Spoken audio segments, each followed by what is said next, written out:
2003년에 맨체스터 유나이티드에 입단한 크리스티아누 호날두는 유명한 말을 남겼습니다. 내가 잘한다고 생각한다면 파비오 파이마를 봐야 할 겁니다. 대부분의 축구 팬들이 이 말의 주인공이 누구인지 이해하려고 애쓰는 동안 유럽의 주요 클럽들은 이미 그를 주시하고 있었습니다. 그가 차세대 축구 스타가 될 것이라는 믿음은 14살의 나이에 스포르팅 클럽이 그에게 1군 선수 대부분보다 많은 급여를 지급했다는 사실로 더욱 강화되었습니다. 그는 운전면허를 따기도 전에 슈퍼카를 몰았습니다. 하지만 2007년에 이르러 호날두가 커리어의 정점에 오르고 있을 때 파이마는 프로 데뷔조차 하지 못했습니다. 처음에는 그가 단순히 정신적으로 더 높은 수준에 데뷔하고 있는 것으로 보였지만 시간이 지나면서 그는 현실과의 연결을 완전히 잃고 있다는 것이 명백해졌습니다. 2시즌이 지나 모두가 그를 포기하려던 순간 첼시가 그에게 두 번째 기회를 준 것처럼 보였지만 그는 이를 놓쳤을 뿐 아니라 자신의 삶을 파괴하기 시작했습니다. 이는 완전한 재정적 파탄, 범죄, 그리고 감옥행으로 이어졌습니다. 파비오 파이마는 아마도 축구계에서 가장 놀랍고도 잘 알려지지 않은 이야기 중 하나일 것입니다. 모든 것은 서부 리스본의 한 빈민가에서 한 사회복지사가 6살밖에 되지 않은 그를 발견하면서 시작되었습니다. 당시 그들은 축구팀을 조직하고 있었는데 스포츠가 아이들이 올바른 길을 걷도록 돕는 데 유익할 것이라고 생각했기 때문입니다. 하지만 곧 그들은 파비오 파이마를 보게 되었습니다. 한 사회복지사는 이렇게 말한 적이 있습니다.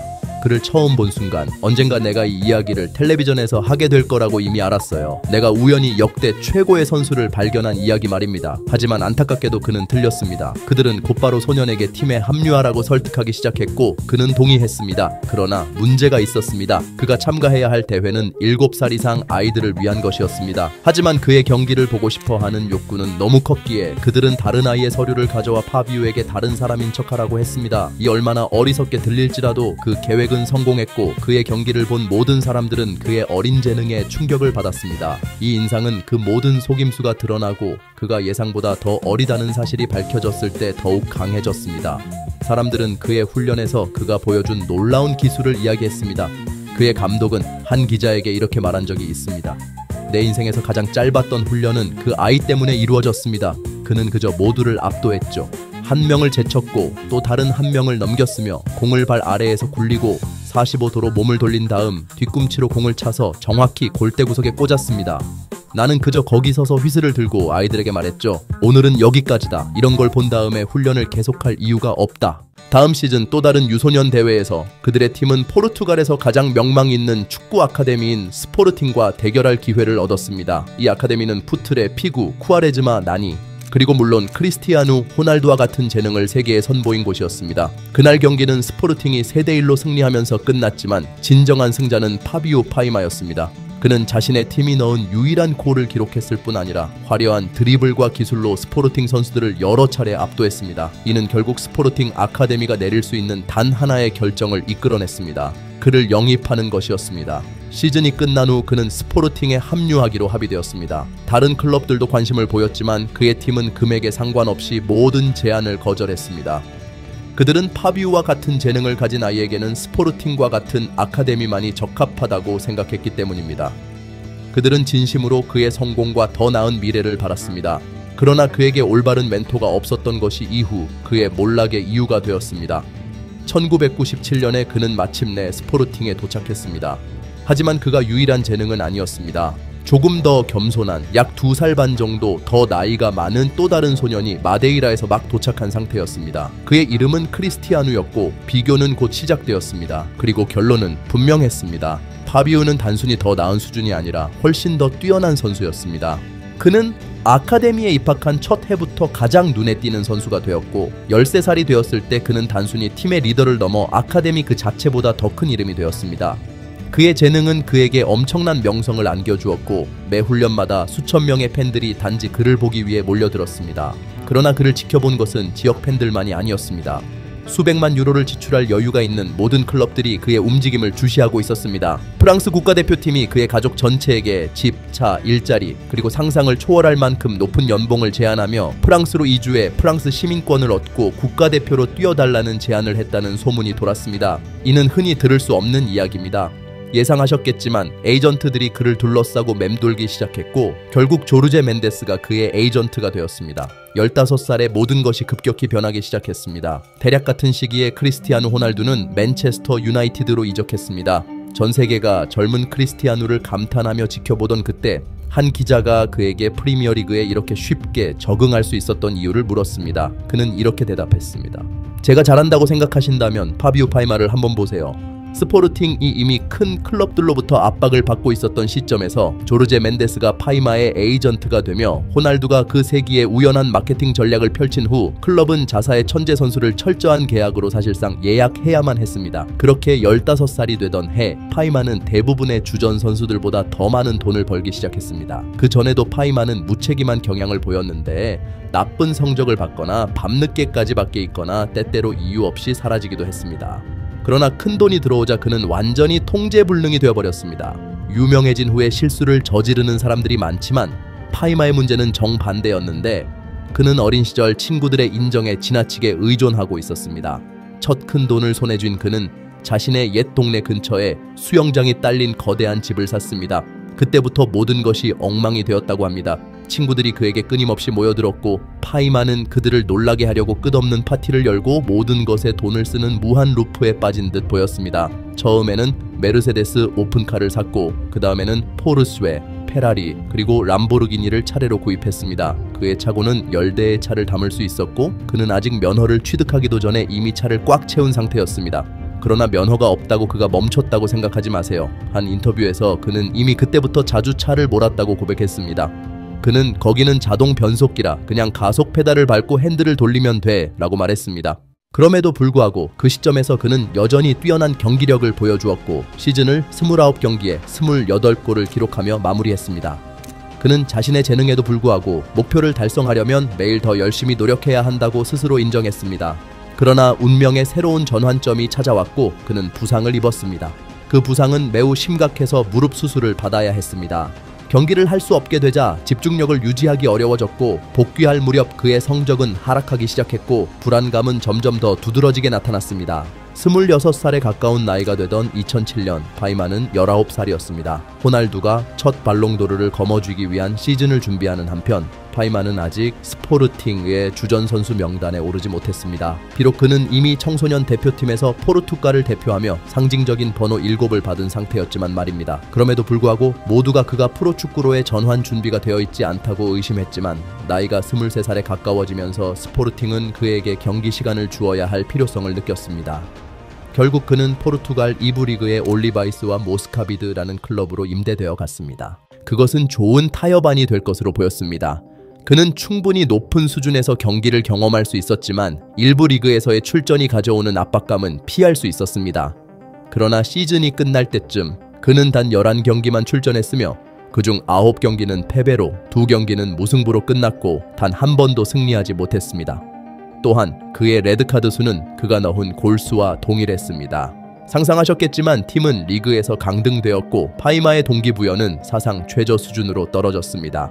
그의 다음 팀은 트로펜세였으며 그는 다시 임대로 이적했습니다. 팀은 2부 리그에서 좋은 성적을 냈지만 파이마는 점점 인내심을 잃기 시작했고 자신이 가장 높은 수준에서 경기를 해야 한다고 주장했습니다. 결국 그는 또다시 팀을 옮겨 포르투갈 1부 리그의 파수스드 페헤이라로 임대를 갔습니다. 하지만 갑작스럽게 출전 시간이 부족해졌고 그곳에서 만난 몇몇 무모한 선수들과 어울리면서 그의 가장 기억에 남는 사건은 짐 하나 없이 멕시코로 떠난 즉흥적인 여행이었습니다. 그는 오직 자신과 신용카드만 들고 갔습니다. 돌아왔을 때 그는 새 옷으로 가득 찬 3개의 여행 가방을 들고 있었습니다. 이 사건은 많은 사람들에게 결정적인 한계점으로 다가왔습니다. 그는 포르투갈 청소년 대표팀에서 마지막으로 소집되었지만 모든 것이 공식적으로 끝난 것처럼 보였습니다. 그러나 그때 그가 상상조차 할 수 없었던 두 번째 기회가 찾아왔습니다. 루이스 펠리페 스콜라리는 포르투갈 대표팀 감독직을 떠나 드라마틱한 조제 무리뉴의 퇴장 이후 첼시의 감독이 되었습니다. 스콜라리는 자신과 함께 포르투갈 선수 몇 명을 데려갔는데 그 중에는 데쿠, 보신과 히카르두 콰레스마와 함께 로만 아브라모비치의 모든 요구를 만족시키려는 노력 덕분에 파비우 파이마도 있었습니다. 이는 시즌 종료 후 완전 이적 옵션이 포함된 임대 계약이었습니다. 이것은 믿기 어려운 일이었습니다. 포르투갈의 파수스드 페헤이라에서도 필요 없었던 선수가 단 몇 개월 만에 첼시와 같은 유럽의 거대 클럽에서 뛰게 되다니요. 이런 일이 가능한 이유는 바로 조르제 멘데스 같은 사람 덕분이었습니다. 분명히 파이마는 항상 운이 따르는 선수였지만 이번 일은 모든 상식을 뛰어넘는 행운이었습니다. 그러나 그는 이 기회를 전혀 살리지 못했습니다. 첼시에서의 그의 시간에 얽힌 이야기는 수없이 많습니다. 예를 들어 어느 날 그는 디디에 드로그백의 훈련장으로 가는 길에 자신을 태워달라고 부탁했는데 결국 훈련에 가야 한다는 사실 자체를 잊어버렸고 드로그바는 그의 집 앞에서 기다리며 경적을 울려야 했습니다. 클럽에 합류한 지 석 달 만에 그는 리저브 팀에서만 몇 경기를 뛰었고 자신에게 기회가 주어지지 않을 것이라며 그냥 포르투갈로 돌려보내달라고 요청했습니다. 여기서 강조할 필요가 있습니다. 고작 3달이었습니다. 인내심은 분명히 그의 강점이 아니었습니다. 그 후 그는 리우 아베와 함께 훈련을 하기도 했지만 그곳에서도 거절당해 시즌 남은 기간 동안 팀 없이 지내야 했습니다.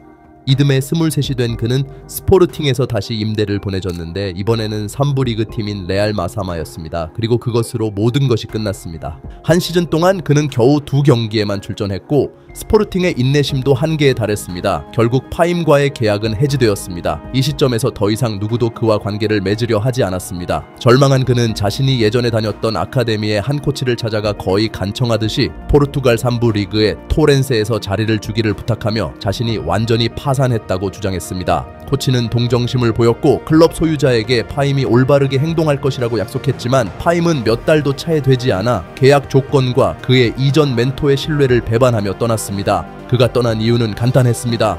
앙골라에서 다에게 계약을 제안받았고 그곳에서 자신을 국가대표팀의 주목을 받게 하려 했기 때문입니다. 그의 부모는 이 나라 출신이었습니다. 하지만 믿으세요. 그 순간부터 그의 축구장 밖에서의 문제는 그의 형편없는 경기력보다 훨씬 더 심각해졌습니다. 앙골라에서 완전한 실패를 겪은 후 그는 포르투갈 3부 리그로 돌아갔고 그 다음에는 카타르로 가고 다시 돌아왔습니다. 심지어 스포르팅에게 또 한 번 기회를 달라고 요구하는 청원서까지 등장했지만 아무런 결과를 가져오지 못했습니다. 그는 자주 TV쇼에 출연하였고 그 뒤로 중국, 몰타, 리투아니아, 룩셈부르크 등으로 떠났습니다. 아시겠죠? 하지만 그것도 끝이 아니었습니다. 그 뒤로 상황은 더욱 나빠졌습니다. 2012년으로 돌아가 봅시다. 그가 앙골라에서 돌아온 그 해 갑자기 리스본에서 여성에 대한 성폭행 혐의를 받았습니다. 그리고 가장 놀라웠던 점은 경찰이 이 혐의에 대해 매우 신속하게 반응했다는 것입니다. 조사 결과 그는 이미 여러 차례 공공장소에서 음란 행위로 경찰 기록에 올라 있었고 사람들이 지나가는 동안 거리에서 자위 행위를 하던 장면이 여러 차례 적발된 것으로 밝혀졌습니다. 이 사건에 대한 구체적인 정보는 많이 찾을 수 없었지만 그가 리투아니아에서 뛰고 있던 중에 또 한 번 비슷한 일이 발생했습니다. 다시 그가 성폭행 혐의를 받았고 리투아니아 경찰은 그가 최대 7년의 징역형을 받을 수 있다고 발표했습니다. 그럼에도 불구하고 파임은 언론을 통해 자신은 전혀 혐의를 받지 않았으며 모든 일이 사실상 증거 없이 사라졌다고 주장했습니다. 그가 사건이 알려진 직후 바로 그 나라를 떠난 것이 매우 의심스러운 점입니다. 클럽에서 잘 지내고 있었음에도 불구하고 말이죠. 이후 룩셈부르크를 떠난 후 그는 다시 뉴스에 등장했습니다. 이번에는 그와 젊은 여성과의 외설적인 비디오가 유출되었기 때문입니다. 그 후 그는 다시 포르투갈로 돌아와 세 번째 리그의 또 다른 클럽에 입단했고 또 다른 리얼리티 쇼에 출연했습니다. 그 쇼에서는 자신이 24시간 촬영된다는 걸 알면서도 온 나라 앞에서 자신의 성기를 노출시킨 일이 있었습니다. 아마도 과거의 여러 공공 음란 행위들을 고려할 때 이 사실은 놀랍지 않습니다. 결국 그는 브라질 네 번째 리그로 이적했습니다. 그때 그 나이는 29살이었고 이민 서류 문제로 다시 아마 예상하셨겠지만 포르투갈 세 번째 리그로 돌아왔습니다. 모든 것이 다시 잘못되었고 많은 실패한 천재들처럼 그는 젊은 선수들의 코치가 되려고 했습니다. 하지만 결국 그는 또다시 문제에 빠졌고 이번에는 앙골라에서 방송된 리얼리티 쇼에 참가했습니다. 그곳에서 그는 여성을 폭행한 후 다시 제외되었습니다. 그리고 마침내 2019년 모든 일이 끔찍하게 끝났습니다. 마약 밀매로 체포되었고 현장에서 직접 잡혔습니다. 그에게는 코카인, 칼, 가위 그리고 정확한 저울이 있었고 모든 것이 너무나 분명했습니다. 이후에는 그가 마약 밀매를 위해 포르투갈의 군도에 마약을 밀반입하는 역할을 맡았다는 주장도 나왔습니다. 하지만 오디오 파일과 모든 증거가 있음에도 불구하고 그는 고액의 변호사를 고용하여 재판에서 승소했고 구속된 지 9달 만에 석방되었습니다. 참고로 재판 과정 동안 그는 음주 운전으로 2번이나 체포되었고 한때 도망칠 위험이 있다고 판단되어 출국이 금지되었습니다. 그리고 마지막으로 놀라운 일이 일어났습니다. 2018년에 그는 다시 축구에 복귀하여 폴란드 4부 리그팀에 합류했고 그 후 몰도바의 스타로비체로 이적했습니다. 그때 그는 적은 재능으로 태어났으면 좋겠다고 말했습니다. 너무 엄격하게 말하고 싶지는 않지만 아마도 그의 경우 더 나은 결정 능력을 가지고 태어나는 것이 더 유익했을 것입니다.